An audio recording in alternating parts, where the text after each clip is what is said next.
ಜಿಲ್ಲಾಸ್ಪತ್ರೆ ಒಳಗೆ ನಾಯಿಗಳ ಕಾರುಬಾರು. ಜಿಲ್ಲಾಸ್ಪತ್ರೆಯಲ್ಲಿ ನಾಯಿಗಳ ಹಾವಳಿಗೆ ರೋಗಿಗಳು ಪರದಾಟವನ್ನ ಮಾಡ್ತಿದ್ದಾರೆ. ಕೋಲಾರ ಜಿಲ್ಲಾಸ್ಪತ್ರೆಯಲ್ಲಿ ಹೇಳೋರು ಇಲ್ಲ, ಕೇಳೋರು ಇಲ್ಲ ಅನ್ನುವಂತಹ ಪರಿಸ್ಥಿತಿ ಇದೆ. ಹೇಳೋದಕ್ಕೆ ಜಿಲ್ಲಾಸ್ಪತ್ರೆ ಎಲ್ಲಾ ರೀತಿಯಾದಂತಹ ಅಧಿಕಾರಿಗಳು ಇದ್ದಾರೆ. ಆದ್ರೆ ಅಲ್ಲಿ ಕಾರುಬಾರು ಯಾರದ್ದು? ಕೇವಲ ನಾಯಿಗಳದ್ದು. ಜಿಲ್ಲಾಸ್ಪತ್ರೆಯಲ್ಲಿ ನಾಯಿಗಳ ಹಾವಳಿಗೆ ಇಲ್ಲಿ ಪರದಾಟ ಮಾಡ್ತಾ ಇರೋದು ಯಾರು? ರೋಗಿಗಳು. ಜಿಲ್ಲಾಸ್ಪತ್ರೆಯಲ್ಲಿ ಹೇಳೋರು ಇಲ್ಲ, ಕೇಳೋರು ಇಲ್ಲ ಅನ್ನುವ ಪರಿಸ್ಥಿತಿ ಇದೆ. ಬೀದಿ ನಾಯಿಗಳ ಹಾವಳಿಯಿಂದ ಅಲ್ಲಿ ಬರ್ತಾ ಇರುವಂತಹ ರೋಗಿಗಳು ಕಂಗೆಟ್ಟಿದ್ದಾರೆ. ಆಸ್ಪತ್ರೆಯಲ್ಲಿ ಡಿ ಗ್ರೂಪ್, ಭದ್ರತಾ ಸಿಬ್ಬಂದಿ ಕೊರತೆ ಎಲ್ಲ ಗೊತ್ತಿದ್ದು ಕೂಡ ಕಣ್ಮುಚ್ಚಿ ಕೂರ್ತಿದ್ದಾರೆ ಅಧಿಕಾರಿಗಳು. ಈಗ ಅಲ್ಲಿ ನೋಡಿ, ಅದು ಜಿಲ್ಲಾಸ್ಪತ್ರೆ ರೋಗಿಗಳಿಗೆ ಬಂದು ಚಿಕಿತ್ಸೆಯನ್ನ ಪಡ್ಕೊಳ್ಳೋದಿಕ್ಕ ಅಥವಾ ಇಲ್ಲಿ ಇದು ನಾಯಿಗಳಿಗೆ ಆವಾಸ ಸ್ಥಾನನ ಅನ್ನೋದನ್ನ ನಾವಿಲ್ಲಿ ಗಮನಿಸಬೇಕಾಗತ್ತೆ. ಈಗ ಇಲ್ಲಿ ನಾಯಿಗಳೇ ತಮ್ಮ ವಾಸಸ್ಥಾನವನ್ನಾಗಿ ಜಿಲ್ಲಾಸ್ಪತ್ರೆಯನ್ನ ಮಾಡಿಕೊಂಡಿವೆ. ಸೊ ದೃಶ್ಯಗಳಲ್ಲಿ ನಾವು ನಿಮ್ಗೆ ತೋರಿಸ್ತಾ ಇದೀವಲ್ಲ, ಎಲ್ಲವೂ ಕೂಡ ಅಧಿಕಾರಿಗಳಿಗೆ ಗೊತ್ತಿದೆ. ಆದ್ರೆ ನಮಗೂ ಅದಕ್ಕೂ ಸಂಬಂಧ ಇಲ್ಲ ಅಂತ ಹೇಳಿ ಕಣ್ಮುಚ್ಚಿ ಕೂತಿದ್ದಾರೆ. ಇದರಿಂದ ಸಮಸ್ಯೆ ಆಗ್ತಾ ಇರೋದು ಯಾರಿಗೆ? ಅಲ್ಲಿ ಬರ್ತಾ ಇರುವಂತಹ ರೋಗಿಗಳಿಗೆ. ಏನೋ ಸಮಸ್ಯೆ ಇದೆಯಪ್ಪ, ಹಾಸ್ಪಿಟಲ್ಗೆ ಹೋಗೋಣ ಅಂತ ಹೇಳಿ ಬಂದ್ರೆ ಇಲ್ಲಿ ಬೀದಿ ನಾಯಿಗಳ ಹಾವಳಿಯಿಂದ ಜನ ಕಂಗೆಟ್ಟು ಹೋಗಿದ್ದಾರೆ. ರೋಗಿಗಳು ಪರದಾಟವನ್ನ ಮಾಡ್ತಾ ಇದ್ದಾರೆ. ಏನಾಗುತ್ತೋ ಅನ್ನುವಂತಹ ಆತಂಕದಲ್ಲಿದ್ದಾರೆ. ಎಲ್ಲವೂ ಕೂಡ ವೈದ್ಯಾಧಿಕಾರಿಗಳಿಗೆ, ಉನ್ನತ ಅಧಿಕಾರಿಗಳಿಗೆ ಗೊತ್ತಿದೆ.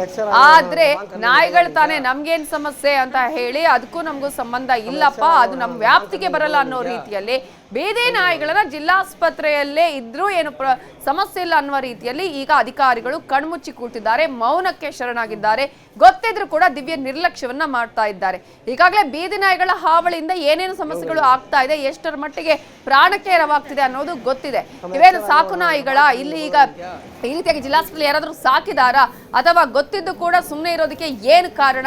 ನಮಗೂ ಅದಕ್ಕೂ ಸಂಬಂಧ ಇಲ್ಲ ಅನ್ನುವಂತಹ ರೀತಿಯಲ್ಲಿ ವರ್ತನೆ ಮಾಡ್ತಿದಾರಲ್ಲ, ಇದಕ್ಕೆ ಹಾಗಿದ್ರೆ ಹೇಳೋರಿಲ್ಲ, ಕೇಳೋರಿಲ್ಲ ಅನ್ನುವಂತಹ ಪರಿಸ್ಥಿತಿ ಇದೆಯಾ ಜಿಲ್ಲಾಸ್ಪತ್ರೆಯಲ್ಲಿ? ಯಾಕಂದ್ರೆ ಅಲ್ಲಿಗೆ ಬರೋರು ಯಾರು? ಅಲ್ಲಿನ ಸೌಲಭ್ಯಗಳೇ ಹೇಗಿರುತ್ತೆ?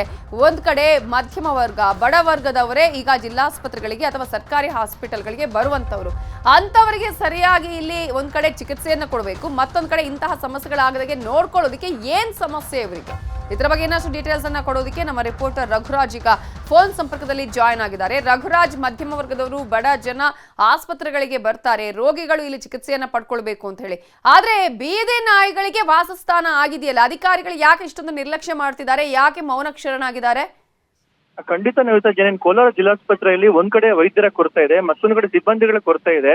ಜೊತೆಗೆ ಇಲ್ಲಿ ಜನಿಸುವಂತಹ ಮಕ್ಕಳು ಮತ್ತೆ ತಾಯಿ ಮಕ್ಕಳ ಒಂದು ಆಸ್ಪತ್ರೆ ಕೊಠಡಿಯಲ್ಲಿ ಕೂಡ ಸೂಕ್ತ ಭದ್ರತೆ ಒಂದು ಲೋಪ ಇರತಕ್ಕಂಥದ್ದು. ಹಿಂದೆ ನಾವು ಕೆಲವೊಂದು ಬಾರಿ ಮಕ್ಕಳ ಕಳುವು ಕೂಡ ಆಗಿತ್ತು. ತದನಂತರ ಮಕ್ಕಳನ್ನ ಪತ್ತೆ ಹಚ್ಚಲು ಪೊಲೀಸರು ಕೂಡ ಯಶಸ್ವಿಯಾಗಿದ್ರು. ಆದ್ರೆ ಈಗ ಸಂಜೆ ಹೊತ್ತಲ್ಲಿ ಕೋಲಾರ ಜಿಲ್ಲಾಸ್ಪತ್ರೆಯಲ್ಲಿ ಬೀದಿ ನಾಯಿಗಳ ಒಂದು ಹಾವಳಿ ಹೆಚ್ಚಾಗಿರುವಂಥದ್ದು.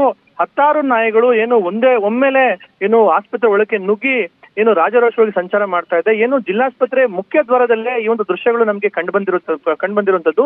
ಅಲ್ಲಿರ್ತಕ್ಕಂಥ ಸೆಕ್ಯೂರಿಟಿ ಸಿಬ್ಬಂದಿ ಆಗಿರ್ಬೋದು ಮತ್ತೆ ಡಿ ಗ್ರೂಪ್ ನೌಕರರು ಯಾರು ಕೂಡ ಅಲ್ಲಿ ಸಮಯಕ್ಕೆ ತಕ್ಕಂತೆ ಸ್ಪಂದಿಸ್ತಾ ಇಲ್ಲ. ಇದಕ್ಕೆ ಒಂದು ಸ್ಪಷ್ಟ ನಿದರ್ಶನ ಏನಂತಂದ್ರೆ, ಅಲ್ಲಿ ನಾವು ವಿಜುವಲ್ಸ್ ಅಲ್ಲಿ ಗಮನಿಸಬಹುದು, ನಾಯಿಗಳನ್ನ ಓಡಿಸ್ಲಿಕ್ಕೆ ಹೋದ್ರೆ ಸಾರ್ವಜನಿಕರ ಮೇಲೆ ನಾಯಿಗಳು ದಾಳಿ ಮಾಡುವಂತಹ ಒಂದು ಬೆದರಿಕೆ ಕೂಡ ಅಲ್ಲಿ ಒಂದು ಸಂದರ್ಭದಲ್ಲಿ ಕಂಡು ಬರ್ತಾ ಇರೋದು. ಹಾಗಾಗಿನೇ ನಾಯಿಗಳಿಂದ ದಾಳಿಗೆ ಒಳಪಟ್ಟು ಜನ ಆಸ್ಪತ್ರೆಗೆ ಬರ್ತಾರೆ. ಇದೀಗ ಆಸ್ಪತ್ರೆ ಒಳಗೇನೆ ನಾಯಿಯ ಒಂದು ದಾಳಿ ಭೀತಿ ಸಾರ್ವಜನಿಕರಿಗೆ ಎದುರಾಗಿರುವಂತದ್ದು. ಹಾಗಾಗಿನೇ ಸೂಕ್ತ ಒಂದು ಭದ್ರತೆಯನ್ನ ಕಲ್ಪಿಸಿ ಅಂತಕ್ಕಂಥ ಒಂದು ಹಿಂದೆ ಕೂಡ ಒತ್ತಾಯ ಕೇಳಿ ಬಂದಿತ್ತು. ಹಾಗಾಗಿನೇ ಈಗ ನಾಯಿಗಳಿಂದ ನಮ್ಮನ್ನ ರಕ್ಷಣೆ ಮಾಡಿ ಅಂತಕ್ಕಂಥ ಒಂದು ನಿಟ್ಟಿನಲ್ಲಿ ಕೂಡ ಸಾರ್ವಜನಿಕರು ಒಂದು ಒತ್ತಾಯವನ್ನ ಮಾಡ್ತಾ ಇರುವಂತದ್ದು. ಈ ಬಗ್ಗೆ ನಾವು ಅಲ್ಲಿ ಭದ್ರತೆಯನ್ನು ಪರಿಶೀಲನೆ ಮಾಡಿದಾಗ ಸಂಜೆ ಹೊತ್ತಲ್ಲಿ ಸಾಕಷ್ಟು ಒಂದು ಪ್ರಮಾಣದಲ್ಲಿ ಭದ್ರತೆಯ ಒಂದು ಲೋಪ ಕೂಡ ಇರುತ್ತೆ. ಹಾಗಾಗಿನೇ ಜಿಲ್ಲಾಸ್ಪತ್ರೆಯಲ್ಲಿ ಒಂದು ಭದ್ರತಾ ವ್ಯವಸ್ಥೆಯನ್ನು ಕಲ್ಪಿಸಿ ಅಂತಕ್ಕಂಥ ಒತ್ತಾಯ ಈಗ ಸಾರ್ವಜನಿಕರು ಆಗಿರುವಂತದ್ದು. Navita Jain. Okay, thank you Raghuraj ಡೀಟೇಲ್ಸ್ಗೆ.